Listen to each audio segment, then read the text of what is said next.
Hello, everyone. Welcome to the Insu-RANTS podcast. I'm Joe Trinidad, and I've spent years in the insurance game, and trust me, I've seen some wild stuff. This show is all about those funny, unbelievable, and straight-up ridiculous moments that happen behind the scenes in the world of insurance. Whether you're an adjuster, an underwriter, or just someone who's ever filed a claim and thought, what the hell just happened? You're in the right place. So, sit back, relax, or better yet, brace yourself, because it's time to rant, laugh, and maybe learn a little.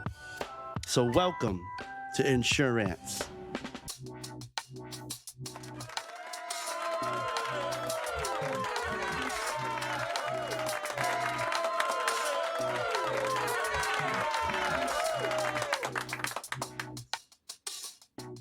What's up, y'all? Welcome back to Insu-RANTS, the only podcast where absurd meets insured, and your deductible isn't the most painful thing you'll hear today. Again, my name is Joe Trinidad, and today we're diving into claims that make you question humanity, policies that make you squint, and rants that make you go, did you really just say that? Well, let's not waste any time. Grab your claim numbers and your popcorn, because it's time for Claims Corner. Welcome to Claims Corner, where we shine a light on some of the most you can't make this up insurance claims out there. Now, these are real stories from around the world, but the names have been changed to protect the hilariously innocent. Let's move into the first story. This one I like to call The Drone That Cried Wolf. All right, so this lady files a claim, dead serious, because her neighbor's drone taunted her emotional support peacock. Not a parrot. No, not a puppy. A full-blown peacock. Guess what? The name of the peacock was Sparkle. So apparently, this drone kept hovering outside her yard, causing Sparkle to go into an anxiety spiral. And then it ended with the peacock blasting itself through a closed window. And now, check this out. The window was the neighbor's house, not her own. It was his. What's crazy is she files a claim for the broken window, Sparkle's vet bills, emotional trauma therapy for the bird, and her own distress. Now, the adjuster's notes were literally like this. No evidence of drone provocation. Like, what was it doing? Flipping it off in Morse code or something? How can people actually do things like this? It really stuns me, the crazy things that happen. And I get it, unique things do happen, and insurance is very unique when it comes to those, especially claims. But a peacock? You got an emotional support peacock? How do you even get that? What does it do for you? It opens up its feathers? Do you do that on command? Can you be like, flash me? What is that? That doesn't even make any sense. So, do you carry it around? I've never even seen anybody carry around a peacock. Anybody ever seen somebody like carrying a peacock? Let me know, please. Excuse me. It's just kind of crazy. But on top of that, she's saying that a drone was making it go crazy and it flew into glass. Now, that does sound like that would be probable, unless the peacock went crazy, and it's not. It needs the peacock needs an emotional support for itself, so it could be an emotional support for her. So I don't know. I think it's very weird, and I don't think that people should have emotional support peacocks. But listen, I'm not one to say what people should have, but I just don't think that. I just don't know what support it can provide. Whatever. You let me know. And just to add a little more humor to this story, she had the peacock listed on her policy as a scheduled personal property. This bird had better coverage than my car does. Oh, well, On to the next story. This one I like to call the flamingo barbecue incident. Something very generic. Now, if you thought that was spicy, let me introduce you to disclaimer number 2, the flamingo barbecue incident. Now, this guy in Arizona, he sets up a backyard barbecue with decorative plastic flamingos, just like normal people. Normal, whatever you want to say, but people do this, okay? They have those plastic flamingos with the little pokey metal legs to stick into the ground. And he had it all of those flamingos surrounding the patio. Now, that's just to set the mood, right? He puts the grill way too close to those fake flamingos. Then he lights it up and walks away to, guess what? Grab a beer. You know, he had to go get the beer. That's what it's all about. Barbecue, ribs, and burr. Or maybe chicken. Or maybe both. But beer is in there. So he had to go get it. You know what that means? Long story short, those flamingos, they melted into one massive pink glob that stuck to the side of his stucco wall. And then the flames licked the siding and it singed the window trim and then melted a garden gnome. And that poor garden gnome, he had nothing to do with this. So the insured, he filed a claim and he cited spontaneous flamingo combustion. But the adjuster actually said this was not spontaneous. This was a preheated disaster. He was trying to be cheeky. Flamingos. You know, the crazy thing is, the moral to the story is, if your birds are flammable, maybe you should keep them about 5 to 10 feet away from the flames. Because I don't know if it was that it was resting against it, if it was that close to where the barbecue, and I'm thinking about one of those coal barbecues, maybe.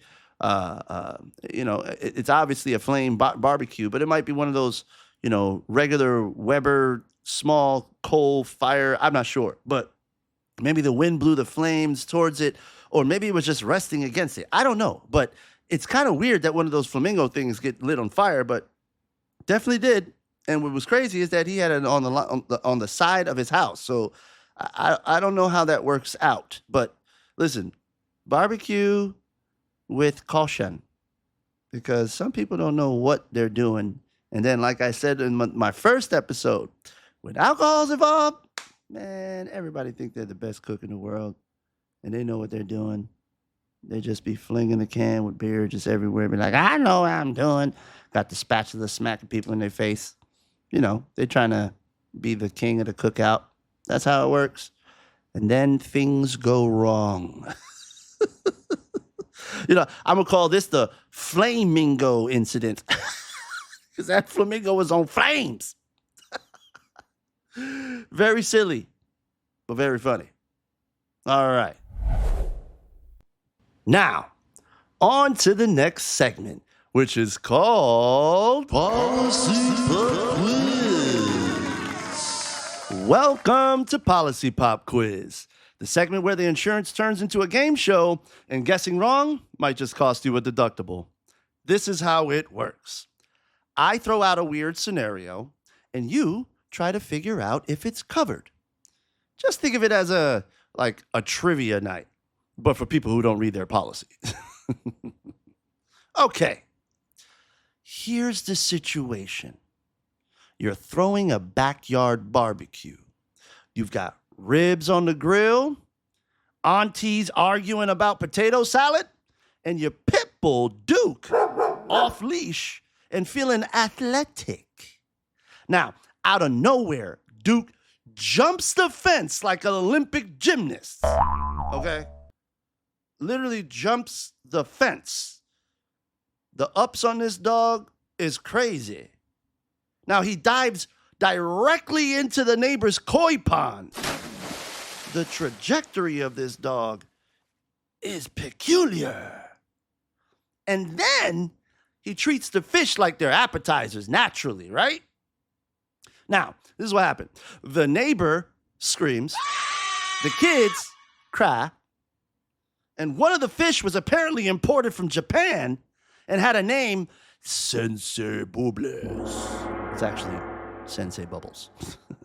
Now, this is what's going down. Now the neighbor wants you to pay for the damages, a fish funeral, and emotional trauma. But the question is, are you liable?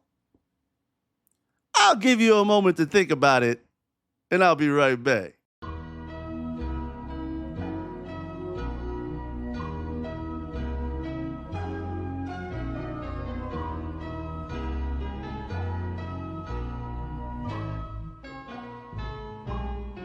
All right. What's the answer? Absolutely. Your policy might love pets, but it draws a line at sushi theft. Listen, Duke didn't trespass. He went on a diplomatic mission, and he declared war on international waters, all right? And now you owe for fish therapy and pond restoration. This isn't a problem. This is an international incident. You're lucky this didn't end up on Animal Planet or another channel or show or social media or a podcast like this one. So next time, leash up your dog, or at least teach him to respect aquatic life. He crossed into international waters here. That koi was imported. Now you owe for a fish funeral service and a replacement named Mr. Bubbles the Third.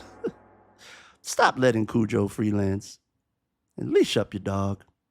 Jeez. So, did you win or did you lose? Actually, there isn't any winning or losing, but did you get it right or did you get it wrong? If you got it right, good job. You're doing well. You actually know what the heck is going on in insurance a little bit. But if you got it wrong, oh well, you're not liable for it anyway. Anyway, I hope you enjoyed that segment. It's supposed to be a little educational for you, but it's also kind of funny. Now, let's move on to what I like to call Rant Zone. You've reached the Rant Zone, the part of the show where I say what every insurance rep is thinking, but HR just won't let them say it out loud. Now, let me ask y'all something. Why do y'all act like our inboxes are magical wormholes? Huh? You send a document with the name screenshot_00399 JPEG, right? And then you get mad when we ask you to resend it, like we're supposed to divine it from the cloud gods or something. I already sent it. Okay, Brenda, but did you send it to the right email? From the right email? With an actual subject line? Or did you send it to your cousin and pray that it arrived here by osmosis? Huh? Listen, what I don't really understand is that if it's something that you need and it's required to move your claim along, and there's documents that's being asked of you from an examiner, an adjuster, or anything like that, why wouldn't you resend it? Don't you want your claim closed? Don't you want to have a payout based on the proof that you're providing if it's required? I don't know. It seems like inconvenience to you guys, which to me, I don't think it's inconvenience to do what's necessary to get your claim closed. But the inconvenience you guys think that you're receiving here is actually you being stubborn and you holding up your claim process. If you get denied because you do not provide any of the evidence or the information that you're being asked of, it's nobody's fault but your own. Listen, educate yourselves, guys. Educate yourselves. Be smart. If an adjuster says you need to submit, or an examiner says you need to submit XYZ, submit XYZ. As a matter of fact, it's even better that you would write down those things in a list. Make sure you get it. Identify it, and then scratch it off the list. But that's not it. Gathering the data or the documents is not the end result. You also have to follow through and making sure that you put it in an email or whichever way that you submit it. Nowadays, a lot of companies have uploads so that it's simpler and the old technology of email. However, if you're emailing it or uploading it, just verify the document that you're uploading, that you have the right name reference to what that document is, and that you have fulfilled whatever was necessary to move your claim along. Educate yourselves, guys. I'm telling you, it is the best thing that you can do. Educate yourselves. That is going to be a theme from all of these podcasts moving forward, because I really want you guys to be able to reap the things that you pay insurance for if you're in a situation to where there's a covered loss for you. I would hate for you guys to have a bad taste in your mouth about an insurer or something of that nature, a company, because of the lack of your efforts. Please educate yourselves, guys. But let me ask you another question about this. Why is it that whenever it is that you do put the attachment in there, and let's say it's the right document, why is it always sideways, cropped, and has a steering wheel in the corner? Y'all out here submitting documentation like it's a Snapchat story, and that's crazy. Educate yourselves, guys.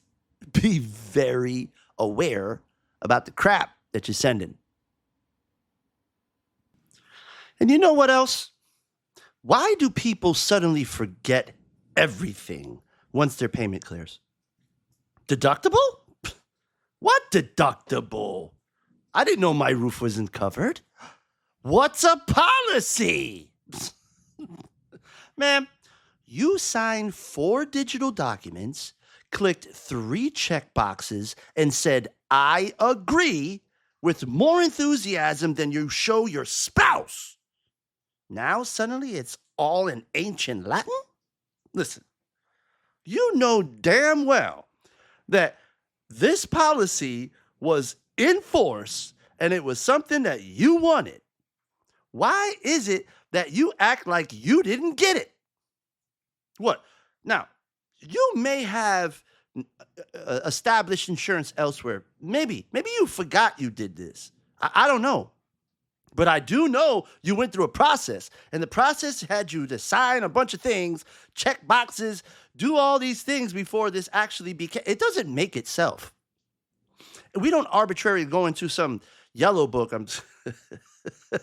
That's funny. I said the yellow book. That stuff isn't even like real anymore. How many people remember the yellow book, right?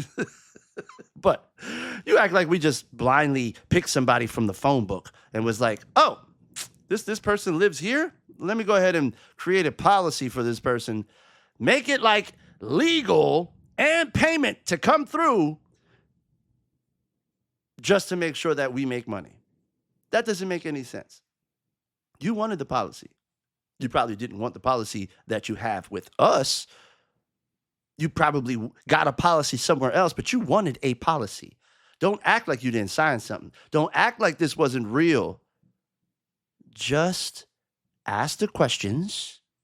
Once you get the information, do what is necessary to get what you intended on receiving. We'll help you out. We have no problem with it. But don't act like somebody did it and you didn't. It's like pure amnesia. You just totally forgot everything. Like, oh, yeah, no, you got to give me all your money back. That's the crazy part. They're like, oh, whoa. You're like, a renewal comes out. You get a renewal from us, and then all of a sudden you're like, oh, what? Wait a minute. What? Where did this come from? I don't have this company, XYZ. Who is XYZ? I have no clue. I'm going to call them it's a mistake. And then when you find out you got paid, they paid, let me say that again. You paid for the policy, whether it's through your mortgage or from your escrow, whatever it is, through your pocket, from your bank, it doesn't matter. You paid for it. It is in force. Paid, in force, been in force. Had something happen, you could have claimed something. But now you want to backdate it to the beginning because you had some other insurance, and it's our fault that you signed a bunch of documents to say that you wanted this insurance, but you don't want the insurance, but you still needed the insurance. So you got the insurance, but you don't need the insurance now, or you don't want the insurance because you have insurance, but you got the insurance because you needed the insurance. This is stupid. Let's not act like this because this is crazy. This ain't a courtroom. You can't plead the fifth on reading your policy, and the only thing missing from your understanding is just that, understanding. I'm going to go back to educate yourselves. Don't do things that's arbitrary. Don't do things without thinking. Make sure that you cross your T's, dot your I's, and you do everything properly. It's no joke. Sometimes you will not be able to get your money back. You won't, because it's not illegal to have two coverages with two different companies for the same thing. So understand what you're doing. You might lose thousands of dollars, hundreds to thousands of dollars, just from the stupid mistake because you're not paying attention to the things that are important and you're not doing or making the right decisions. Think, educate yourselves. And let me tell you something else. Nothing, and I mean nothing, tests my will to live more than the infinite transfer call. Hi, I was transferred here, but I don't know why. Well, who transferred you? Somebody. Great. Now I'm playing Guess Who, the claims edition. Is it a building issue? A policy change? A freaking spiritual crisis? And well, you know what the best part is? You act like we owe you for the last department's mess. Well, they said you could help me. Well, they could have even told you that Santa was real. That doesn't make it true. What else do you want? What else do you want to make real? We can play this game. I like this game. The Easter Bunny? You want it to hop along to you? How about the lucky leprechaun? You want the lucky leprechaun? I can't do that. Mistakes happen. Let me explain to you. Mistakes happen. We're human beings. I'm sure you know that's probably the reason why you're calling, right? You probably made a mistake. You probably didn't pay attention or something was paid wrong or whatever it was. I don't know. You didn't consult. You didn't care. Blah, blah, blah. It's insurance. Nobody cares. Blah, blah, blah. Like, but we all are human. We make these mistakes. And we understand that. This is the reason why we're here for you when you do contact us. The idea of us being here in the first place is to make sure that we fix mistakes, try to help out as best as possible. That's what the service is for when it comes to customer service. It's to make sure that we continue our business with you as best as we can possibly get to, have an understanding, come across to the right lines of thinking together. And when we have the same vision, we're good. We can high five and just be out, you know? Just be cordial. We're here to help you. We're here to help you. We're here to help you. So, stop playing hot potato with your confusion. We need answers, not vibes, not feelings, not, oh my God, you're supposed to. None of that. No energy like that. Only good energy, only good vibes. And we're going to work this thing out.